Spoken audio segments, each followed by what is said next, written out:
कुरान कहता है मुसलमान बनो, बाइबल कहता है ईसाई बनिए, और भगवत गीता कहती है कि आप हिंदू बनिए, लेकिन बाबा साहब अंबेडकर जी कहते हैं सबसे पहले आप मनुष्य बनिए। Welcome to my channel Shubham Raj study point. Friends, जैसा कि आप जानते हैं, आज बाबा साहब जो कि भारत के महान समाज सुधारक, विधिवेत्ता और बहुत सारी चीज़ें जो इनके बारे में कही जाती हैं, मैं आज बाबा साहब अम्बेडकर के बारे में बहुत ही अच्छे से हम डिटेल करेंगे। जैसे कि आप जानते हैं कि आज पूरा भारत बाबा साहब अम्बेडकर की जयंती मना रहा है। बाबा साहब अम्बेडकर का जन्म जो हुआ था 14 अप्रैल 1891 में हुआ था। मतलब 14 अप्रैल ये इतना इम्पोर्टेंट, इतना खास क्यों है और बाबा साहब अम्बेडकर की जयंती मनाई जाती है? ये बाबा साहब अम्बेडकर वास्तव में इनका व्यक्तित्व क्या है, ये मतलब हम किसी भी व्यक्तित्व को जो पढ़ते हैं, किसी भी पर्सनालिटी को जो पढ़ा जाता है, तो उसका कुछ खास जरिया होता है, कुछ उसका खास तरीका होता है, कुछ खास चीज़ें वो कर जाते हैं, इसलिए हम उनको पढ़ते हैं। तो आज हम बाबा साहब अम्बेडकर के बारे में अच्छे से चर्चा करेंगे, उनके बारे में बात करेंगे कि बाबा साहब अम्बेडकर वास्तव में इतनी ज़्यादा खास शख्सियत क्यों है, इतना ज़्यादा खास इनको क्यों माना जाता है। ठीक है, तो जैसे देखिए बाबा साहब अम्बेडकर जो इनका नाम है, अगर सही तरीके से इनका पूरा नाम अगर बताया जाए तो इनका पूरा नाम होता है डॉक्टर भीमराव रामजी अम्बेडकर। शायद आप नहीं जानते होंगे इसके पहले कि इनका जो पूरा नाम होता है डॉक्टर भीमराव रामजी अम्बेडकर।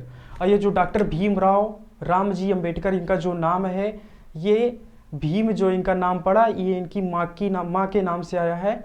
क्योंकि इनकी माँ का नाम क्या है, इनकी माता जी का नाम है भीमाबाई। तो भीमाबाई इनकी माता जी का नाम है। भीमा जो यहाँ का जो शब्द है, दो शब्द उठा करके मतलब भीमराव अम्बेडकर मतलब भीमराव ले लिया गया। उसके बाद दूसरा जो है राम जी लिया गया। राम जी, इनके पिताजी का नाम राम जी है, राम जी मालो जी सकपाल, राम जी मालो सकपाल। तो राम जी दो वर्ड उठा करके यहाँ से लिया गया। उसके बाद तीसरा जो है अम्बेडकर इनके गुरु जी का नाम था, मतलब ब्राह्मण कृष्ण केशव अम्बेडकर। तो लास्ट के अपने शब्द को अम्बेडकर शब्द जो है गुरु जी ने डॉक्टर भीमराव जी को अपना शब्द जो है अम्बेडकर शब्द इन्होंने अपने मतलब अम्बेडकर शब्द जो है भीमराव जी को दिया गया था। ठीक है, आप समझ रहे हैं कि इनका जो डॉक्टर भीमराव अम्बेडकर का जो नाम पूरा है डॉक्टर भीमराव रामजी अम्बेडकर है। और तीनों नाम, ये जो तीनों शब्द जो इनके नाम में इस्तेमाल हो रहे हैं, उनकी माँ का नाम, पिता का नाम और इनके गुरु का नाम, मतलब इन तीनों शब्द तीनों लोगों का समन्वय मतलब समाहित करके इनके नाम को बताया जाता है। ठीक है, तो आप शायद समझ पा रहे हो। और डॉक्टर भीमराव अम्बेडकर की थोड़ा सा इनके जीवन परिचय के बारे में बात करें कि इनकी ऑटोबायोग्राफी क्या है। वास्तव में आप जानते होंगे कि डॉक्टर भीमराव अम्बेडकर बहुत ही बड़े समाज सुधारक और भारतीय कानून के विधिवेत्ता भी रहे हैं। आप जानते हैं विधिवेत्ता हैं और बहुत बड़े अर्थशास्त्री भी ये रहे हैं, क्योंकि लंदन स्कूल ऑफ इकोनॉमिक्स से इन्होंने MSc किया हुआ है। और उसके बाद क्या है, राजनीतिक, बहुत बड़े महान राजनीतिक भी ये रहे हुए हैं। उसके बाद समाज सुधारक, तो आप जानती हैं कि मतलब शायद इनसे ज़्यादा बड़ा समाज सुधारक। उसके बाद दलितों के लिए पिछड़े जो तबके हैं, जो गरीब जनता, मतलब गरीब के लिए इन्होंने जितना शायद वर्क किया है शायद किसी ने नहीं किया। दलित बौद्ध आंदोलन के ये प्रेरक भी रहे हैं। कहने का मतलब ये है कि जो दलित और जो पिछड़े तबके के लोग होते हैं, जो गरीब लोग होते हैं, उनका जो है उनका जो शोषण हो रहा था उस समय, जो भेदभाव जो समाज में बहुत ही ज़्यादा व्याप्त था उस टाइम, अगर उसके लिए कोई अगर वर्क किया तो भीमराव अम्बेडकर जी ने काम किया उसके लिए। तो अछूतों और दलितों का मसीहा भी इन्हें बोला जाता है। यही वजह है कि इनको बोला जाता है क्योंकि इन्होंने जो एकदम ज़मीनी स्तर से गरीबों के लिए, पिछड़े तबकों के लिए और दलितों के लिए बहुत ही ज़्यादा वर्क किया है, बहुत ही संघर्ष किया है। और उसके बाद अगर देखा जाए तो इन्होंने अपने जीवन काल में जो है बहुत सारी पदवी इन्होंने प्राप्त की थी। अगर देखा जाए तो प्रथम विधि एवं न्याय मंत्री भी इनको बनाया गया था। और जो भारत का संविधान बना था, भारत संविधान के निर्माता भी यही थे। और भारत के संविधान का जो प्रारूप समिति थी, उस प्रारूप समिति के अध्यक्ष भी यही थे। भारतीय संविधान के जनक भी यही माने जाते हैं। मतलब कि भारतीय संविधान का पिता अगर देखा जाए तो वो कौन है, डॉक्टर भीमराव अम्बेडकर जी ही हैं। मतलब कहने का मतलब ये है कि डॉक्टर भीमराव अम्बेडकर का व्यक्तित्व वास्तव में इतना ज़्यादा महान है कि आप शायद सोच पाएँ। तो हम इनको क्यों पढ़ रहे हैं, किस लिए पढ़ रहे हैं, ये जानना बहुत ज़रूरी है। क्योंकि देखिए, अगर हम एक स्टूडेंट हैं और एक मान लीजिए कि हम शिक्षा से जुड़े हुए हैं या नहीं जुड़े हुए हैं, वैसे भी अगर हम भारत में रह रहे हैं तो भारत के जितने भी महान व्यक्तित्व हुए हैं, जो हमारी आज़ादी, जो हमारा देश जो आज़ाद हुआ था, उसके बाद आज हम इतनी ज़्यादा स्वतंत्रता के साथ हर एक कार्य को कर पा रहे हैं। जितनी भी सामाजिक, आर्थिक, राजनीतिक, सांस्कृतिक व्यवस्थाएं जो हमारी है, इतनी सुदृढ़ तरीके से, इतनी सही तरीके से चल पा रही है, तो वो केवल देन किसकी है? डॉक्टर भीमराव अम्बेडकर की है। अगर वो कानून नहीं बनाते, नियम कानून अगर इस तरीके से, अगर इस तरीके मतलब इतना अच्छे तरीके से अगर संजोए नहीं होते, तो आज हम इस तरीके से बहुत ही अच्छे तरीके से अपनी लाइफ को सर्वाइव नहीं कर रहे होते। ये बहुत अच्छे से आप समझ रहे हैं। तो मेरे कहने का मतलब सिर्फ इतना है कि अगर डॉक्टर भीमराव अम्बेडकर को अगर हम पढ़ रहे हैं, तो इनके जीवन काल को पढ़ रहे हैं, उसके बाद इसी तरीके से जितनी भी पर्सनालिटी भारत में, जैसे डॉक्टर भीमराव अम्बेडकर जी हैं, उसी प्रकार से भगत सिंह हैं और सरदार वल्लभ भाई पटेल जी हैं, सुभाष चंद्र बोस जी हैं, नेहरू जी हैं, महात्मा गांधी जी हैं। तो इन जितने भी हमारे समाज सेवी रहे हैं, जिन्होंने भारत की आज़ादी के लिए, भारत को जो हमारी शासन व्यवस्था है इतनी ज़्यादा सुदृढ़ तरीके से अभी चल पा रही है, इसके लिए जिन्होंने संघर्ष किया है, उनके बारे में जानकारी हम लोग को बिल्कुल होना चाहिए। आप स्टडी कर रहे हैं, नहीं कर रहे हैं, आप शिक्षा से जुड़े हुए हैं या फिर नहीं जुड़े हुए, अगर आप भारत में रह रहे हैं, तो आप इनके बारे में आपको सटीक एकदम सही जानकारी होना बहुत ही ज़रूरी होता है। क्योंकि अगर आप भारत के जो महान व्यक्तित्व रहे हैं, अगर उनके बारे में सही जानकारी आपको नहीं है, तो आपको बहुत सारे ऐसे लोगों से क्या हो जाते हैं कि आप पीछे हो जाते हैं। और आप यूनिक तभी कहलाते हैं जब आप कभी भी, कहीं भी, किसी भी बहुत सारे पार्टी में शायद आप जाएं, या फिर कहीं भी आप, जब बहुत सारे लोग गैदर होते हैं, बहुत सारे लोग इकट्ठे होते हैं, किसी भी बात पर चर्चा होती है, सपोज अगर भीमराव अम्बेडकर जी के बारे में चर्चा होने लग जाए, उसके बाद आप अगर बहुत सही तरीके से डॉक्टर भीमराव अम्बेडकर जी के बारे में अच्छे से अगर आपको नॉलेज है, तो आप बहुत ही शानदार तरीके से आप डिस्कस कर पाएंगे, बहुत ही शानदार तरीके से आप चीज़ों को बता पाएंगे। उसके बाद आप वहाँ से आप यूनिक एकदम पर्सनालिटी आपकी एकदम अलग हो जाएगी। तो मेरे सिर्फ कहने का सिर्फ इतना है, मतलब है कि आप भीमराव अम्बेडकर जी के बारे में सही से एकदम सटीक जानकारी ले पाएं। जैसे देखिए, सबसे पहले हम बात करेंगे कि इनका जन्म कहाँ हुआ था।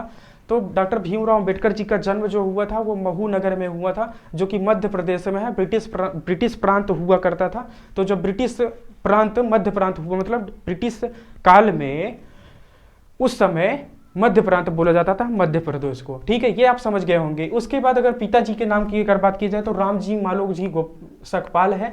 उसके बाद फिर माता जी का नाम भीमाबाई है। फिर उसके बाद इनकी पत्नी का नाम था रामाबाई। तो इनकी पत्नी जो थी, इनके शादी के कुछ सालों के बाद ही इनकी, मतलब जो पहली पत्नी थी, इनकी डेथ हो गई थी। उसके बाद दूसरी शादी इन्होंने किया था। तो सविता अम्बेडकर उनका नाम था। सविता जो थी, इनका शारदा नाम था, लेकिन शादी होने के बाद इनका सविता नाम रख दिया गया, मतलब सविता नाम हो गया। और ये जो सविता अम्बेडकर हैं, ये वास्तव में एक ब्राह्मण महिला थी। तो कहने का मतलब कि इन्होंने इतना ज़्यादा संघर्ष किया था, इतनी ज़्यादा मेहनत किया था दलितों के लिए, पिछड़े तबकों के लिए, गरीबों के लिए, इतना ज़्यादा संघर्ष, इतना मेहनत किया था कि आप सोचिए कि इनकी जो शादी हुई थी, वो लास्ट में जाके मतलब कुछ टाइम के बाद जब इनकी शादी हुई, सबसे पहले महार जाति के थे ये जो थे। सबसे पहली बात आप ये समझ जाइए कि ये महार जाति थे। महार जाति जो होती है, थोड़ा सा पिछड़ी जाति मानी जाती है, लेकिन वास्तव में कोई पिछड़ा होता नहीं है, आप अच्छे से समझ रहे हैं। ठीक है, तो महार जाति और पिछड़ी जाति मानी जाती है। तो ये महार जाति से सबसे पहले जो उनकी शादी हुई थी, महार जाति की महिला से हुई थी। लेकिन बाद में जाकर के शारदा अम्बेडकर, मतलब सविता अम्बेडकर से शादी हुई, जो कि एक ब्राह्मण महिला थी। तो आप समझ सकते हैं कि इन्होंने कितना ज़्यादा संघर्ष किया ताकि एक ब्राह्मण महिला जो है इनसे शादी किया। उसके बाद एक ब्राह्मण जो इनके जो गुरु थे, उन्होंने अपना शब्द जो है, अपने नाम का शुद्ध शब्द जो है लास्ट का अम्बेडकर जो शब्द है, उन्होंने अपना शब्द भी किसको दिया? अम्बेडकर साहब को दिया। आप अच्छे से इन चीज़ों को समझ पा रहे हैं। तो इन्होंने संघर्ष किया है, बहुत ज़्यादा संघर्ष किया है। मैं आपको इनकी एक स्टोरी बताऊँ तो कहने का मतलब ये है कि जब ये अपनी क्लास में एंट्री की है, तो वहाँ के जितने भी स्टूडेंट थे, सब उठ करके बाहर चले गए। उसका रीज़न सिर्फ ये था कि ये दलित थे। आप समझ सकते हैं कि इतना ज़्यादा घृणा उस समय की जाती थी दलितों के साथ, पिछड़ों के साथ। तो इन्होंने बहुत ज़्यादा संघर्ष किया, बहुत मेहनत किया है। जो आज हमारा शासन, प्रशासन, नियम कानून, व्यवस्था सारू कुछ एकदम सुदृढ़ तरीके से चल पा रही है, उसका सिर्फ देना है तो किसका है? डॉक्टर भीमराव अम्बेडकर जी का है। तो आप थोड़ा सा इनके बारे में समझें कि वास्तव में इनका जो पद है, वो मतलब इनकी जो, हम इनके शिक्षण व्यवस्था के बारे में बात करेंगे कि इन्होंने कहाँ कहाँ से शिक्षा प्राप्त की जो इतना महान बने। आप सोच सकते हैं कि कोलंबिया विश्वविद्यालय जो कि न्यूयॉर्क में है, अमेरिका में जाकर इन्होंने पढ़ाई की। वहाँ से कौन सी डिग्री, एमए और पीएचडी की डिग्री अमेरिका यूनिवर्सिटी से, मतलब अमेरिका की एक यूनिवर्सिटी कोलंबिया यूनिवर्सिटी से उन्होंने इसकी डिग्री प्राप्त की। आप सोच सकते हैं कि इतना दलित तो इतना पिछड़ा एरिया से आने वाला एक बच्चा जाके वहाँ पीएचडी डिग्री प्राप्त करता है। आप समझ सकते हैं, बहुत बड़ी बात है ये अपने आप में। डॉक्टरेट की उपाधि वहीं मतलब लंदन स्कूल ऑफ इकोनॉमिक्स, वहाँ से एमएससी और डीएससी की डिग्री, मतलब वहाँ से डॉक्टरेट की उपाधि वहीं से प्राप्त किया। मतलब कोलंबिया और लंदन, अमेरिका और लंदन दोनों जो विश्व के महान देश हुआ करते थे उस टाइम, वहाँ जाकर इन्होंने अपनी शिक्षा व्यवस्था जो मतलब जो अपना डिग्री वहाँ पे मतलब प्राप्त किया।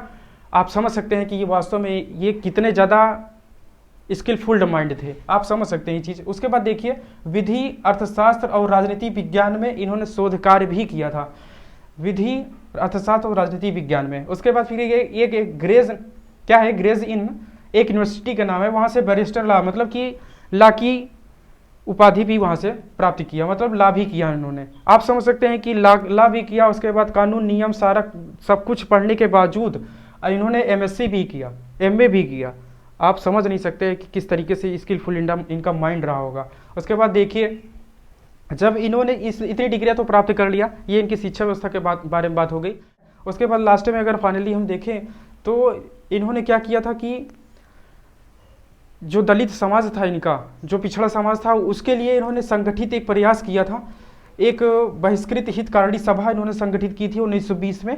उसके अनुसार इन्होंने क्या किया था कि एक अपनी आवाज़ उठाई थी दलितों के लिए, उनकी शिक्षा व्यवस्था सुदृढ़ करने के लिए, सारी सामाजिक और आर्थिक राजनीतिक व्यवस्था जो थी इनको सुदृढ़ करने के लिए उन्होंने क्या किया था, बहिष्कृत हितकारिणी एक सभा का संगठित करके एक प्रयास किया था समाज को सही तरीके से सुदृढ़ करने के लिए। ठीक है। उसके बाद फाइनली अगर देखा जाए तो 1956 में जो भारत की सामाजिक व्यवस्था उस समय भारत में व्याप्त थी, जो बहुत सारा मतलब ये भारत में कहने का मतलब जाति प्रथा जो थी उस समय बहुत ही ज़्यादा, आप समझ सकते हैं कि बहुत लचर स्थिति में थी। तो उसको देखकर इन्होंने क्या किया था, हिंदू धर्म को छोड़ करके इन्होंने बौद्ध धर्म स्वीकार कर लिया था। उसके बाद क्या हुआ था, कुछ टाइम के बाद इनकी जो है डायबिटीज़ की वजह से 6 दिसंबर 1956 को दिल्ली में जो है इनका देहांत हो गया था। तो कहने का मतलब ये है कि ये डॉक्टर भीमराव अम्बेडकर जी अपने लाइफ में बहुत ही ज़्यादा महान वर्क किए हैं, बहुत ही ज़्यादा महान कार्य किए हैं। और उसके बाद हमारा जो भारत का जो संविधान है, भारतीय संविधान के जो जनक हैं वो डॉक्टर भीमराव अम्बेडकर जी ही हैं। जो हमारा भारत का संविधान इस समय अच्छे से कार्यरत है, हम लोग सही तरीके से नियम कानूनों का पालन कर पा रहे हैं, उसका सिर्फ उसका एक ही जरिया है, तो वो डॉक्टर भीमराव अम्बेडकर जी ही हैं, जिसकी वजह से हमारा नियम कानून सही तरीके से सुदृढ़ तरीके से चल पा रहा है। अगर ये वीडियो आपको सही लगा है, मेरी बातें अगर आपको समझ में आई हो, तो वीडियो को लाइक करिए, शेयर करिए, चैनल को सब्सक्राइब करिए। मिलते हैं नेक्स्ट वीडियो में।